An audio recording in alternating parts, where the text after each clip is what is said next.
Olá, eu sou Andrigo Barp da Modo Certo Escolar e hoje eu vim falar sobre um assunto que gera muitas dúvidas entre pais responsáveis que contratam o transporte escolar e o transportador, que é quanto à cobrança no período das férias. O transportador deve ou não deve cobrar o período de férias, onde o aluno não está utilizando o transporte, ou mesmo aqueles meses onde há alguns dias de férias, como no período de férias de inverno, e a cobrança do transporte escolar acaba sendo mensal. Então acaba gerando alguns desconfortos, às vezes, entre transportador e pais responsáveis que contratam esse transporte, e eu vim aqui hoje para esclarecer algumas dessas dúvidas. Bom, no primeiro passo, o transporte escolar não é um serviço que se contrata por viagem, ou por diária, ou por passagem, como no ônibus urbano. Precisa existir uma organização um pouco maior, né, um planejamento um pouco mais a longo prazo, porque o transporte escolar ele tem vagas limitadas. O transportador que tem a sua van, ele possui vagas limitadas dentro dessa van. E ele precisa dividir o custo pelos alunos que estão utilizando aquele transporte. Então, quando você contrata um transporte escolar, é como se você estivesse comprando ou reservando uma vaga dentro daquela van.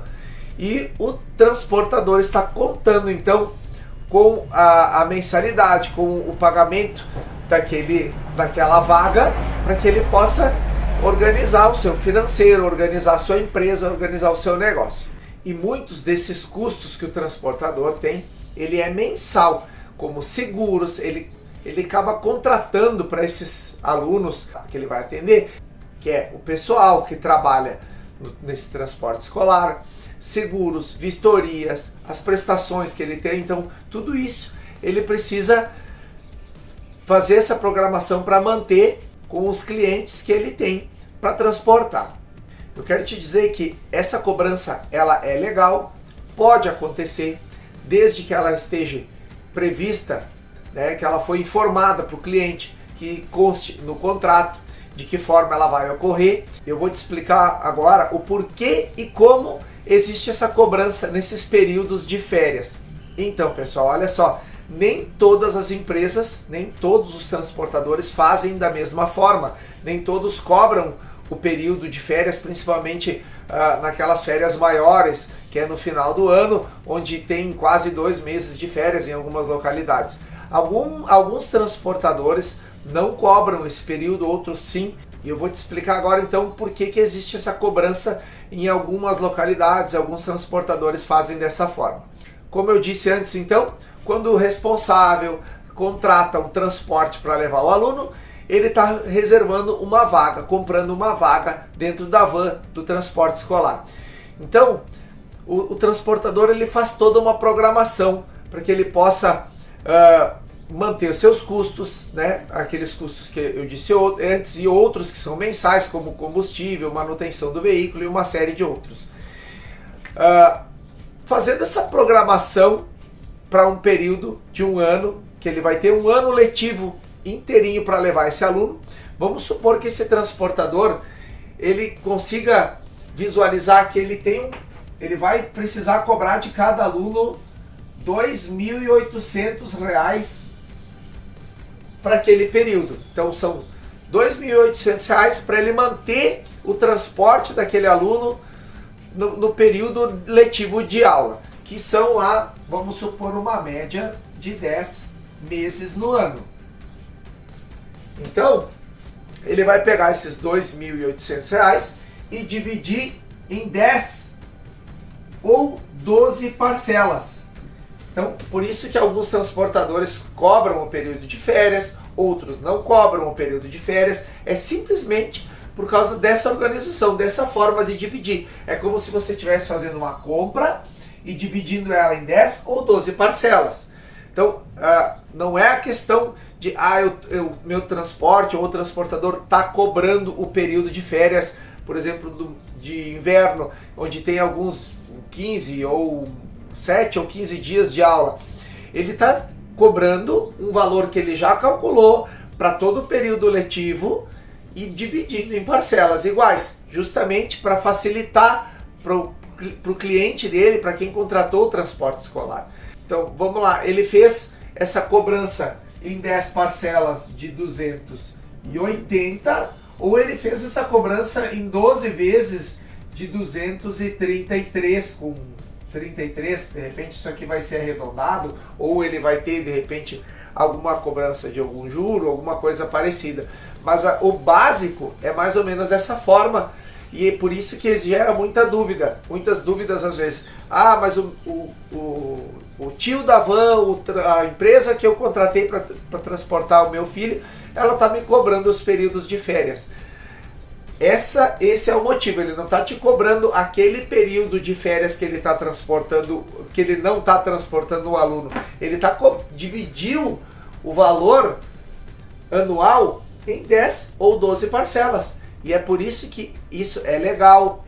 Precisa ser esclarecido de uma forma melhor no contrato. Muitas vezes a gente sabe que muitos transportadores não têm essa informação no seu contrato.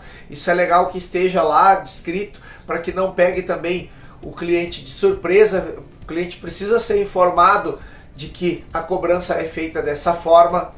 E aí essa dúvida também muitos pais têm, dizem, mas isso não é certo, cobrar o período de férias ou nesses dias que o meu filho não está utilizando o transporte. Mas você imagina que se o transportador ele tivesse que fazer diferente dessa forma, se ele não fosse fazer esse cálculo primeiro e cobrar em 10 parcelas iguais, o valor não seria o mesmo, provavelmente ia ser muito maior se ele tivesse que cobrar por diária ou por passagem, enfim, né? O valor dele teria que ser muito maior para fazer a compensação dessas oscilações de alguns dias que o aluno vai, que não vai, enfim, teria essa questão também. Ah, Andrigo, mas se o transportador não informou que ele cobraria esse período, ele não me informou. Olha, um contrato ou uma relação entre cliente e prestador de serviço, para ela ser legal em qualquer situação, em qualquer negócio, ela precisa de informação. As informações precisam ser passadas corretamente, para que nenhuma das partes acabe chegando lá no meio do caminho, vendo que não recebeu as informações necessárias, sentindo que foi lesado em alguma questão. E aí surgem mais algumas dúvidas quanto à questão dessa mensalidade, né? Andrigo, se eu contratar o transporte lá no meio do ano, no meio do caminho, eu não quiser mais, eu não preciso mais do transporte escolar, eu quiser cancelar, eu tenho um contrato para um ano inteiro, como é que eu faço? Eu preciso pagar todo o contrato? Bom, eu vou dizer algumas formas que o transportador, que o prestador de serviço pode fazer para que nenhuma das partes acabe ficando prejudicada aí. Então, uma das coisas que pode ser feita, que muitos transportadores fazem, é uma multa contratual que ela acaba sendo pro rata, ou seja, se você contratou lá R$ 2.800 para o período e lá na metade você cancelou o contrato, então você teria ainda ali R$ 1.400 para pagar para o transportador. Ele pode gerar uma multa lá de 20% referente ao período restante. Então falta lá R$ 1.400 ou a metade do contrato para ser cumprida e você vai cancelar. Então ele pode gerar uma multa lá de 20%, 30%, vamos supor 30% do valor desse contrato, que daria R$ 480 como uma multa contratual. Essa multa é o que, Andrigo? Ela é para penalizar o cliente? Ela é para o transportador ganhar um valor extra? Não. É para que o transportador possa garantir o investimento que ele fez para transportar aquele aluno, aquele cliente, né? Ele fez todo o investimento, ele comprou o veículo, ele tem a vaga reservada para esse aluno, ele tem uma série de prestações desse veículo, seguros contratados, então ele precisa garantir esse investimento que ele fez. Então essa multa não é para prejudicar ninguém, ela não é para para o transportador ganhar em cima do cliente dele no período que ele não vai mais, mas é simplesmente para que ele possa garantir esse investimento que ele fez para transportar o aluno. Mas e em situações em que o meu filho não vai utilizar o transporte, né? Que o aluno não vai utilizar o transporte por um mês ou por um período que ele vai ficar afastado por qualquer motivo que seja. Bom, da mesma forma, o transportador tem a vaga desse aluno reservada. Ele reservou a vaga na van, no transporte, para esse aluno. Quando esse aluno voltar, o transportador vai ter a vaguinha desse aluno lá reservada para continuar o trabalho. Então é correto o pai ou o responsável que contratou o transporte manter a mensalidade nesse período também. Para ser diferente disso, o cliente teria que cancelar o contrato, pagar a multa contratual e no retorno, se ele precisar do transporte de novo, acabar contratando novamente, voltando do zero aí o contrato, né? Mas por isso que eu acho que é uma vantagem pagar o mês que o aluno não vai utilizar para reservar a vaguinha, do que pagar uma multa contratual que ela vai acabar sendo muito maior. E nos casos como em 2020 da pandemia, que houve uma paralisação por motivo de força maior, que ninguém esperava isso, né? E acabou, as aulas pararam, não voltaram mais. Como é que funciona? Eu tenho obrigação de pagar esse período? O pai precisa manter a mensalidade ou o contrato até o fim? Como é que funciona? É legal que isso também esteja previsto em contrato, que essa situação também esteja prevista para que o transportador possa saber se houver uma paralisação, né, que isso foi uma coisa que nunca aconteceu, pelo menos enquanto existe transporte escolar, né? Antes pode ter havido alguma pandemia, enfim, que parou tudo, mas não existia nem transporte escolar naquela época. Essa foi a primeira vez que aconteceu uma situação desse sentido.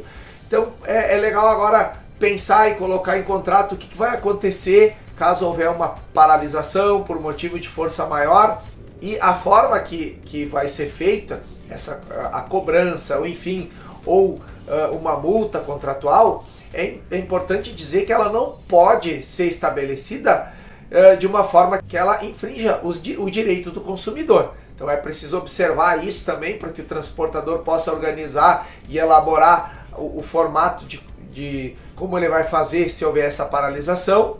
E uma sugestão é justamente que ela acaba sendo a mais justa, essa situação da multa rata, né? Uma multa contratual para que possa ser rescindido o contrato, estabelecendo aí o período que falta, o período restante para se cumprir esse contrato, e aí acaba fazendo aquela mesma situação da multa pro rata, né? Que é a forma mais justa de se fazer isso.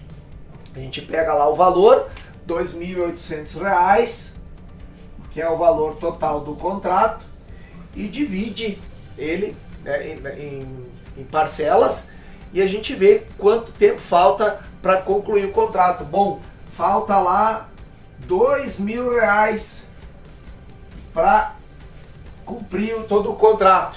Então pode-se criar uma multa de 30, 40, isso vai ter que o transportador vai ter que ver quanto é necessário para que ele possa cumprir, para que ele possa quitar também as contratações que ele tem de seguro e tudo mais, e ele possa resguardar o seu negócio e fazer essa multa, vamos supor 40% aqui sobre o valor dos R$ 2.000, que seria R$ 800 de multa contratual, e encerra o contrato daquele período.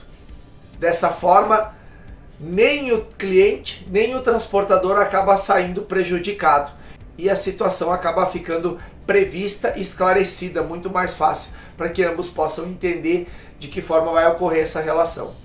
Bem, pessoal, eu acho que deu para entender um pouquinho melhor como é que funciona essa situação da cobrança no período de férias, o porquê que ela é feita, e uma dica aí para os pais e transportadores. Para os pais, sempre observem se esse transportador que você contratou é legalizado, está com a documentação toda em dia, se ele possui essas situações em contrato, para que vocês possam garantir a qualidade no serviço prestado e uma segurança um pouco maior nessa contratação, e os transportadores para que eles também possam prever essas situações, colocar essas cláusulas no seu contrato, esclarecer, comunicar isso para o seu cliente para que o trabalho possa ser muito mais harmônico. Espero que eu tenha ajudado, um abração e até a próxima!